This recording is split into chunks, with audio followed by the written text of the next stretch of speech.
आप देख रहे हैं भायंदर संवाद।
भारत माता की, नरेंद्र मोदी जिंदाबाद, नरेंद्र मोदी जिंदाबाद। अभी हमारे देश के यशस्वी प्रधानमंत्री जी इस मंच पे उपस्थित हो चुके हैं। अब मैं स्वागत की कड़ी में मैं अपने तीनों प्रत्याशी आदरणीय शिवेश राम जी, काराकाट के प्रत्याशी आदरणीय उपेंद्र कुशवाहा जी और भोजपुर के प्रत्याशी आदरणीय आर.के. सिंह जी, केंद्रीय गृह राज्य मंत्री आदरणीय नित्यानंद राय जी, सांसद सुशील कुमार सिंह जी, आदरणीय नीरज बबलू जी, सभी को मैं आमंत्रित करना चाहूंगी वो आए और आदरणीय प्रधानमंत्री जी का स्वागत करें।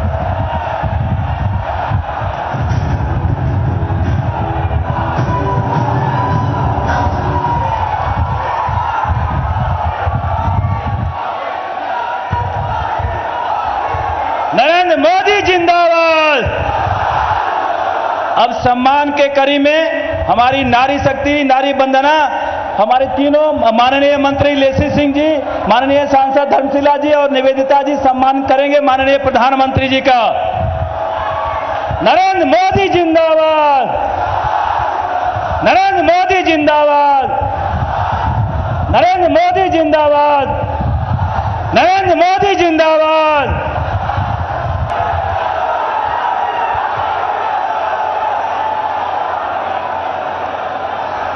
रउआ लोगन के हमार प्रणाम। का हाल बा? हमारा काराकाट के भाई बहन लोग ठीक है ना?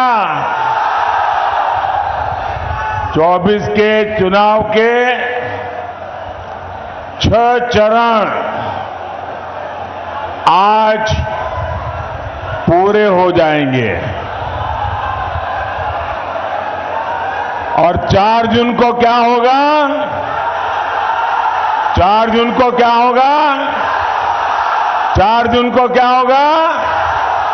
फिर एक बार, फिर एक बार, फिर एक बार। और इसलिए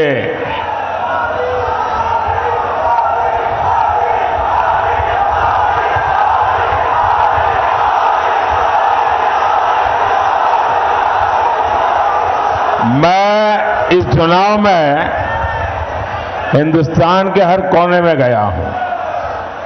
सालों से राजनीति में काम किया, संगठन में काम किया और मैंने देखा है कि बिहार के लोगों में राजनीति का आकलन करने का जो सामर्थ्य है वो अद्भुत है। और बिहार के लोग इन चीजों में इतने पक्के होते हैं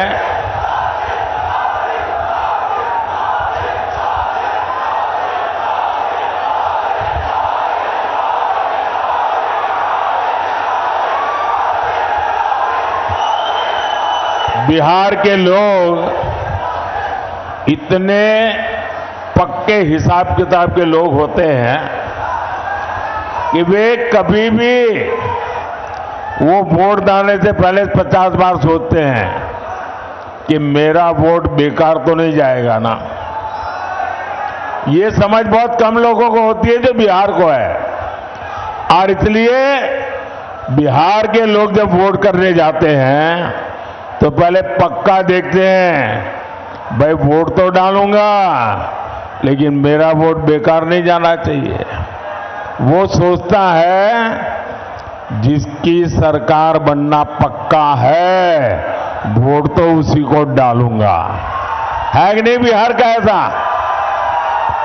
बिहार निर्णायक होता है, और इसलिए मुझे पक्का भरोसा है कि बिहार के लोग इस बार वोट डाल करके प्रधानमंत्री भी पक्का कर लेंगे।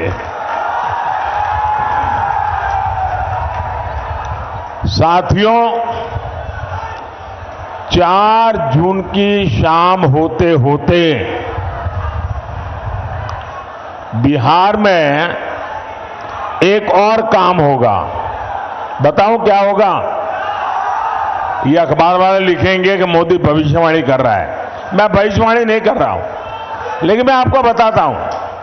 4 जून शाम होते होते आरजेडी वाले कहेंगे कि कांग्रेस ने लुटिया डुबो दी।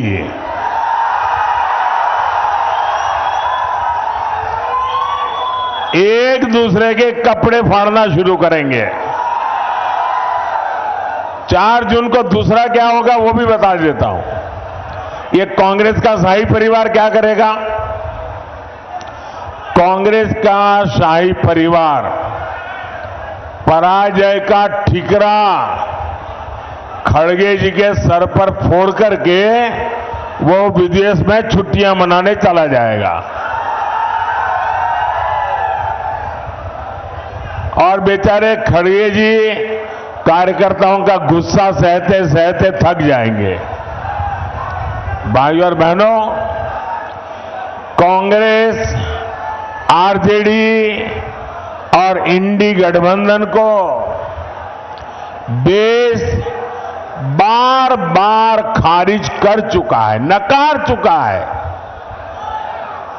इनके पास न विजन है,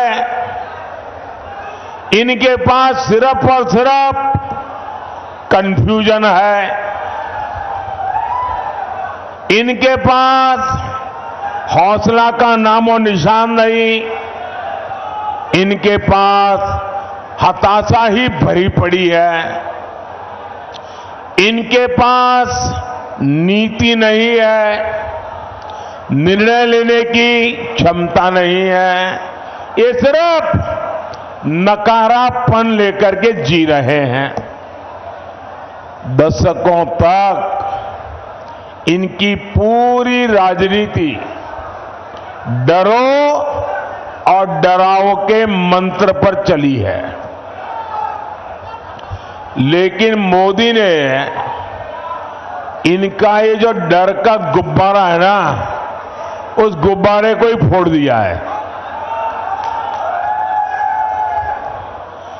और हालत तो यह है कि मोदी उनके डर को भी डराता है।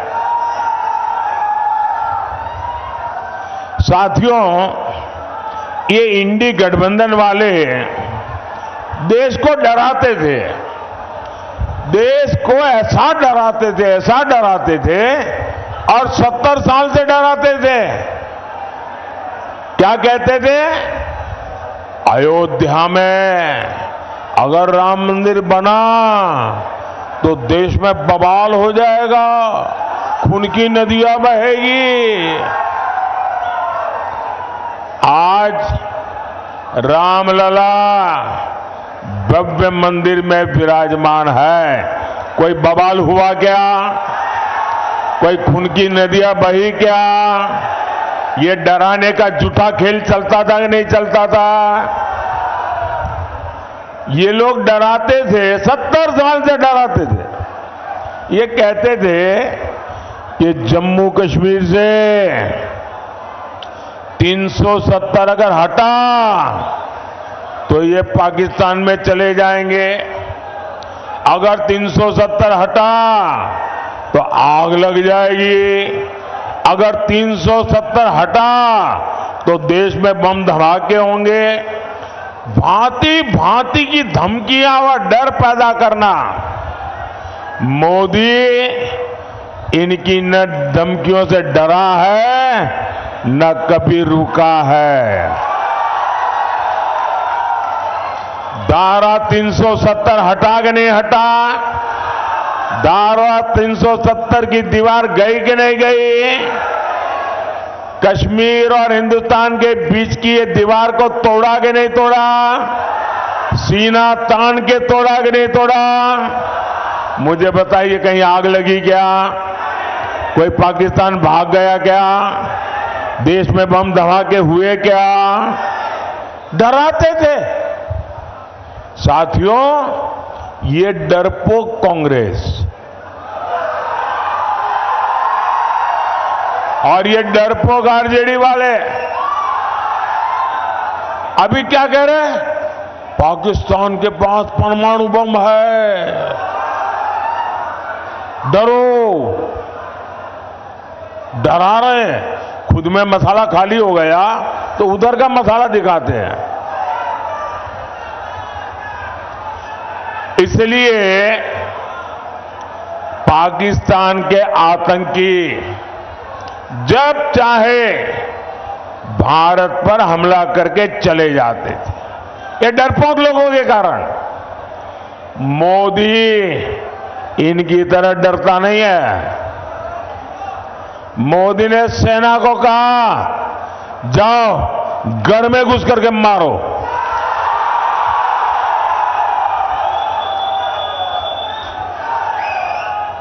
आज पाकिस्तान कुछ करने से पहले 100 बार सोचता है। इसी कांग्रेस के राज में, आरजेडी के राज में ये नक्सलियों ने सबको डरा करके रखा था। मोदी डरता नहीं। आज नक्सलियों की सफाई पुरजोश चल रही है। साथियों, यही इंडी वाले एक और धमकी देते थे। ये कहते थे कि बड़े भ्रष्टाचारियों पर हाथ डालो तो मोदी की कुर्सी हिला देंगे। मोदी डरता नहीं है। जिसने चोरी की है, जिसने गरीब को लूटा है, और कितना ही बड़ा शहंशाह क्यों ना हो, कितना ही बड़ा शहजादा क्यों ना हो, कितना ही बड़ा अपने आप को तिस्मार का क्यों ना मानता हो, उसको जेल जाना पड़ेगा, जेल में जीना पड़ेगा। और जेल की रोटी चबा करके ही उसकी जिंदगी पूरी होने वाली है।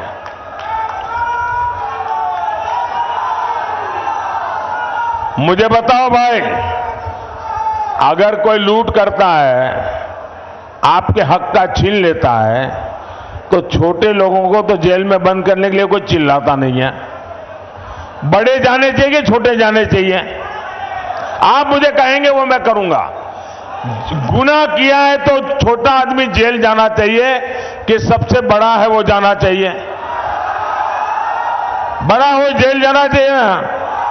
तो मैं बड़ों को भेज रहा हूं तो अच्छा कर रहा हूं ना, सही कर रहा हूं ना। और मैं आज बिहार के लोगों को एक और गारंटी दे रहा हूं।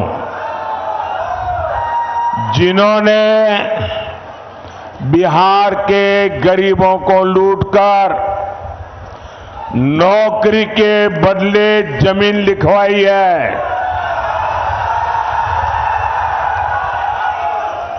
कान खोल के सुन लो। उनका भी जेल जाने का काउंटडाउन शुरू हो चुका है।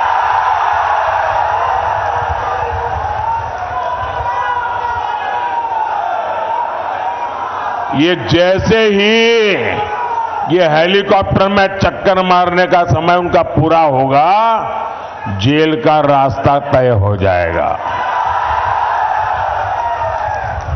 बिहार को लूटने वालों को एनडीए सरकार छोड़ेगी नहीं, और ये एनडीए की गारंटी है, मोदी की भी गारंटी है।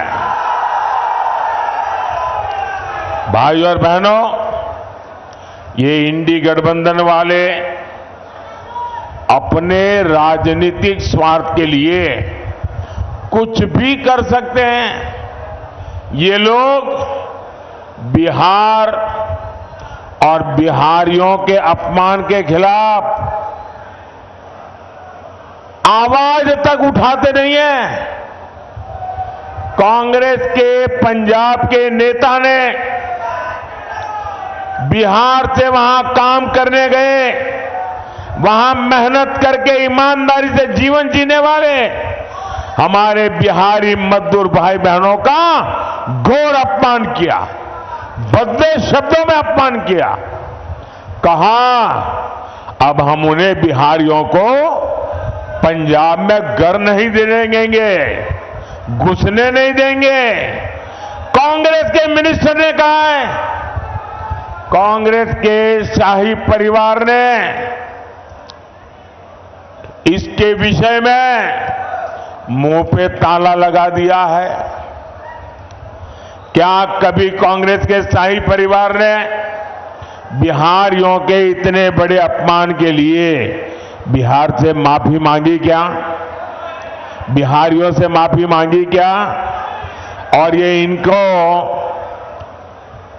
लालटेन लेकर के मुजरा करने वाली जो जमात है, वे भी बिहारियों का अपमान हो रहा है और कांग्रेस के चरण चूम रहे हैं। कांग्रेस के खिलाफ एक शब्द बोलने को तैयार नहीं है, कांग्रेस का जवाब मांगने को तैयार नहीं है। आरजेडी में हिम्मत नहीं कि बिहारियों के अपमान पर वो कांग्रेस को एक शब्द भी बोल पाए।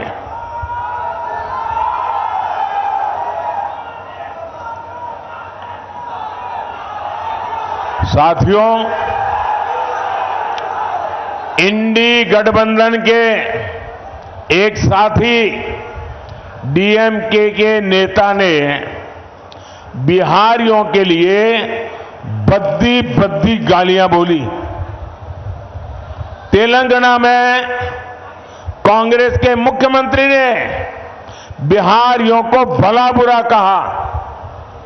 पश्चिम बंगाल की मुख्यमंत्री आए दिन बिहारियों को गालियां देती हैं, लेकिन आरजेडी और कांग्रेस के नेताओं ने उनके मुंह से इन लोगों को उनके खिलाफ एक शब्द बोलने की हिम्मत नहीं है। इन लोगों को आपके स्वाभिमान की चिंता नहीं है, इनको बिहार के गौरव की चिंता नहीं है, इनको बिहार के होनहार नौजवानों के प्रतिष्ठा की चिंता नहीं है। इनको सिर्फ और सिर्फ अपने वोट बैंक की चिंता है। उनको सिर्फ आपके वोट छीनना है, उसके लिए भांति भांति की भाषा का उपयोग करते हैं। इनके लिए बिहारियों का सम्मान कोई मायने नहीं रखता। साथियों, मैं हमारे जो फर्स्ट टाइम वोटर है, जो पहली बार वोट करने के लिए जाने वाले हैं, उनको जरा जंगल राज पार्ट 2 से सावधान करना चाहता हूं। ये जो फर्स्ट टाइम वोटर है ना, उनका जन्म होने के बाद उनको जंगल राज कितना भयंकर था वो देखने का अवसर नहीं मिला, क्योंकि यहां एनडीए वाले काम करना शुरू किए। लेकिन जो जंगल राज वालों ने था जो मुसीबतें खड़ी कर दी थी, ये जरा फर्स्ट टाइम वोटरों को पता होना चाहिए। वो समय था शाम होने के बाद बाहर निकलना मुश्किल था। बाहर से कोई रात में ट्रेन से उतरता था तो स्टेशन से बाहर नहीं निकलता था, रात भर स्टेशन पे पड़ा रहता था। सुबह उजाला होने के बाद फिर अपने गांव की तरफ निकलता था। अपहरण, डकैती, हत्या, ये बिहार का दुर्भाग्य बन गया था। नीतीश जी के नेतृत्व में एनडीए सरकार बिहार को जंगल राज से बाहर लेकर आई है। वो गुंडे, वो डकैत, वो लुटेरे अभी छिपे हुए हैं, चुप होकर के बैठे हुए हैं, मौके की तलाश में है।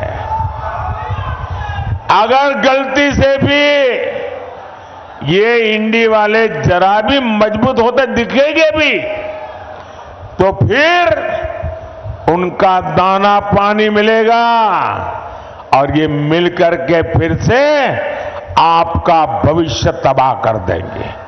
नौजवानों, आपकी जिंदगी तबाह कर देंगे और फिर कभी भी आप उभर करके बाहर नहीं आ पाएंगे।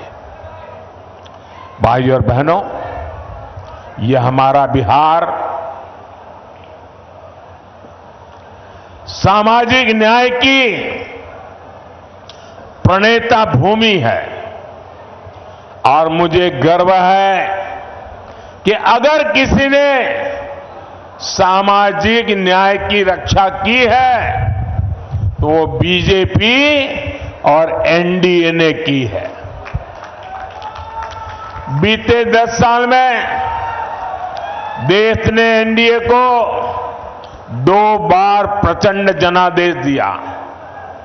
हमने पहली टर्म में एक दलित के बेटे को, जो कभी बिहार के गवर्नर हुआ करते थे, उनको देश का राष्ट्रपति बनाया, दलित को देश का राष्ट्रपति बनाया। जब हमें 2019 में दूसरी बार अवसर मिला तो हमारे देश की एक आदिवासी बेटी को देश का राष्ट्रपति बनाया। देश के सर्वोच्च संवैधानिक पद पर सुशोभित किया। राष्ट्रपति पद का गौरवपूर्ण काम उन्होंने शुरू किया। हमने पिछड़ा आयोग को संवैधानिक दर्जा दिया। कांग्रेस ने 3 दशक तक पिछड़ों की इस मांग को ठुकराया था, लेकिन मैं आप ही के बीच पैदा हुआ हूं। अति पिछड़ों को कैसी जिंदगी जीनी पड़ी है ना, वो मैंने भोगी है और इसलिए मैंने आते ही आयोग बना दिया। पहले केंद्रीय विद्यालय, नवोदय विद्यालय और सैनिक स्कूलों में ओबीसी आरक्षण नहीं था। ये मोदी ने आकर के उसमें भी हमारे बच्चों के लिए मैंने आरक्षण पक्का किया।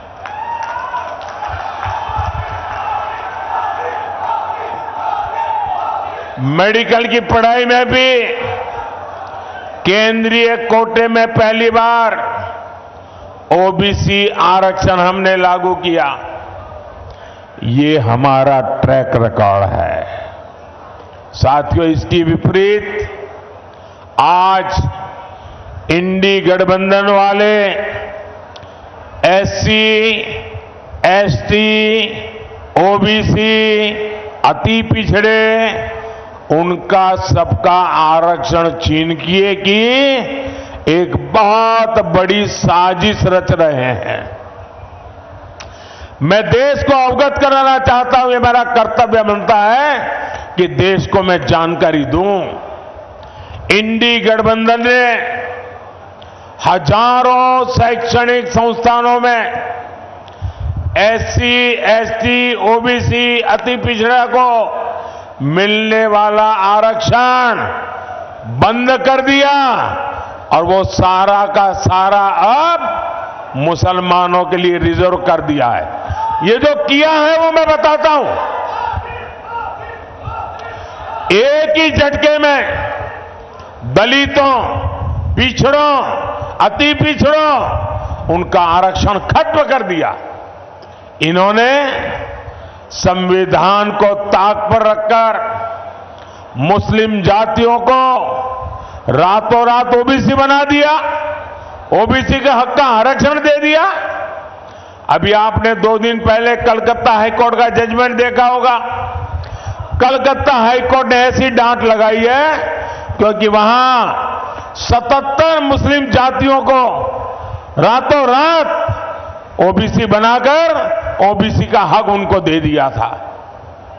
भाइयों बहनों, हाईकोर्ट ने ऐसी थप्पड़ मारी है, उनको ठिकाने लगा दिया है।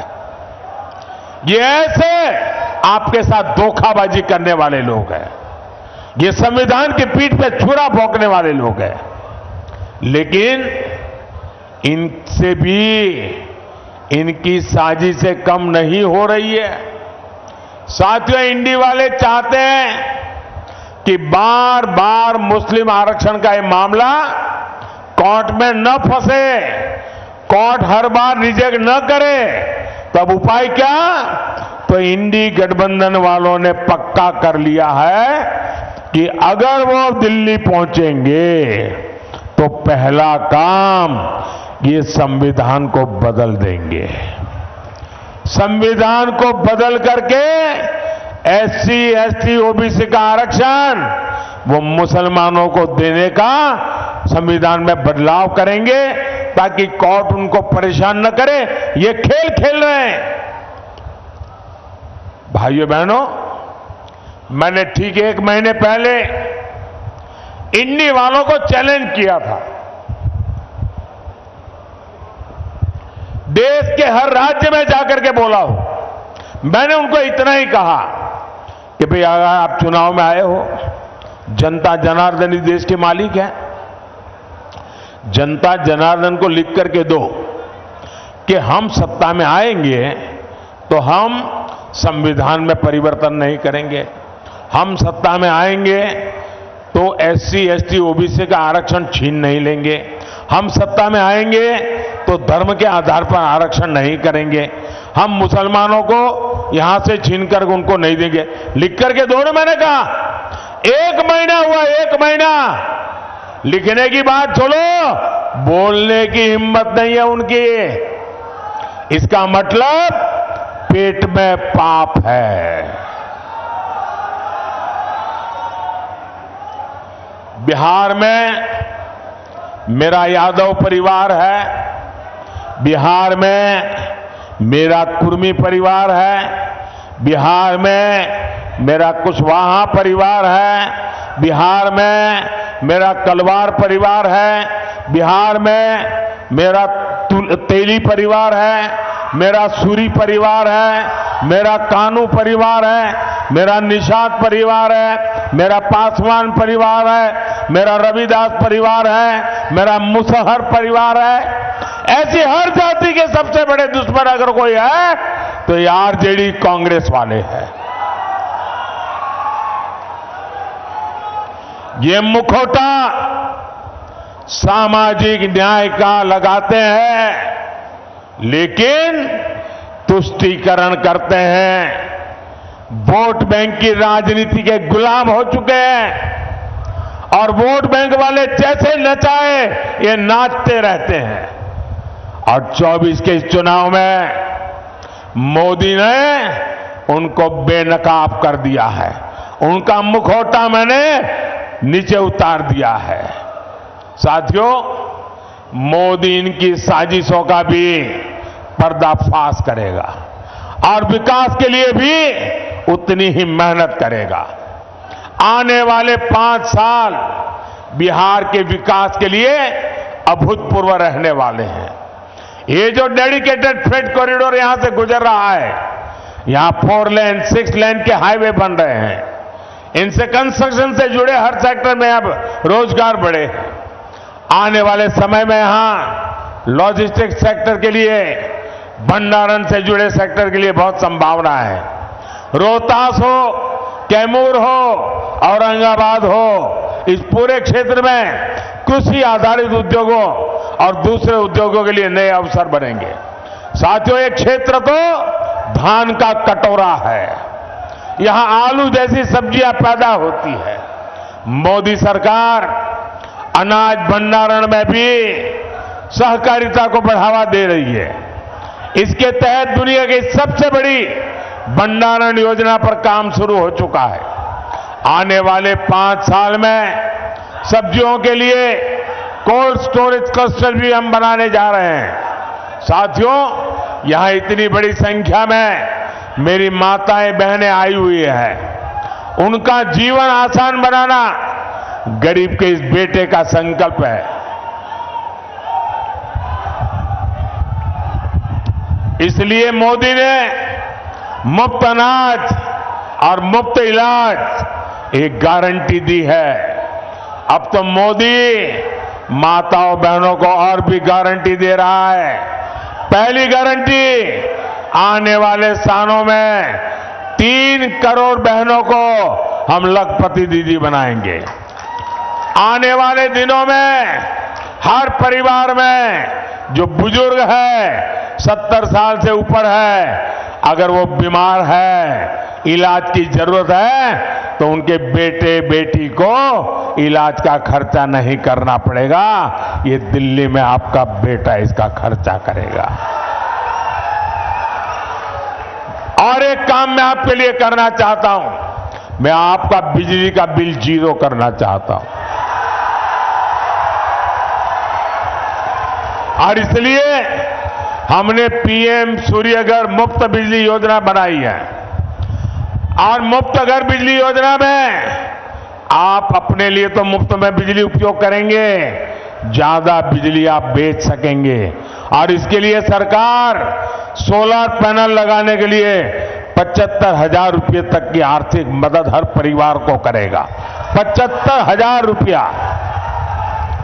और जैसे आपको मोदी सरकार में पक्का घर, शौचालय, नल से जल, सस्ता सिलेंडर मिला, वैसे ही मोदी अपनी हर गारंटी पूरी करेगा। मैंने गैस का सिलेंडर देने की गारंटी पूरी की कि ना की? जरा जोर से बताइए ना। मैंने गैस का सिलेंडर देने की गारंटी पूरी करी कि ना की? करी ना? तो इस बार मुझे गैस के सिलेंडर पर वोट भी चाहिए। भाइयों और बहनों, ये एमपी बनाने का नहीं, ये पीएम बनाने का चुनाव है। ये देश में एक मजबूत सरकार बनाने का चुनाव है। इसलिए आप जब काराकाट से मेरे साथी उपेंद्र कुशवाहा जी को वोट डालेंगे तो वोट सीधा मुझे मिलेगा। सासाराम से शिवेश राम जी को दिया वोट सीधा मोदी को मिलेगा। आरा में आरके सिंह को दिया हुआ वोट सीधा मोदी को मिलेगा।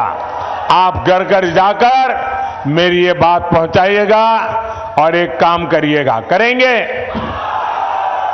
जरा जोर से बताइए, करेंगे? आप जाकर के हर घर में बताना कि वो मेरे खातिर, मेरे देश के खातिर विकसित भारत बनाने के लिए आपके गांव में जो भी देवस्थान हो, आपके गांव में जो भी तीर्थ स्थान हो, वहां जाकर के मेरी तरफ से परमात्मा के आगे मत्था टेकना। करेंगे? मेरी तरफ से परमात्मा को मत्था टेकेंगे अपने गांव में और मेरी तरफ से परमात्मा को मांगना कि विकसित भारत बनाने के लिए परमात्मा हमें आशीर्वाद दे। इतना काम करेंगे? पक्का करेंगे? बोलिए भारत माता की, भारत माता की, भारत माता की। बहुत बहुत धन्यवाद।